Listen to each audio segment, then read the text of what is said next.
মানুষ তোমাকে বড় আলেম বলছে, বড় বক্তা, বড় মুহাদ্দিস সব বলছে, যাও জাহান্নামে যাও।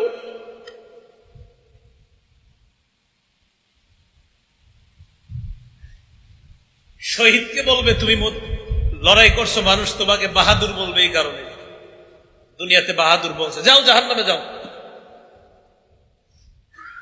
দাতাকে বলবে তুমি যেন বড় দাতা, এটা বলার জন্য তুমি দুনিয়াতে দান করছো, জাহান্নামে যাও। হাদিসে নবীজি বলছেন উলাইকা সালাসাতু তুসারু বিহিমুন নার আউয়ালু মান তুসারু বিহিমুন নার, এই তিনজনকে দিয়ে জাহান্নাম জ্বালাবে আল্লাহ। সর্বপ্রথম এই তিনজনের মাধ্যমে জাহান্নাম জ্বালাবে।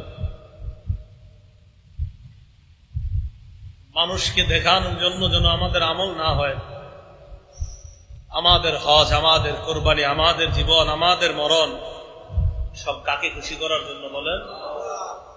আল্লাহকে খুশি করার জন্য। মানুষকে দেখানোর জন্য যদি হয়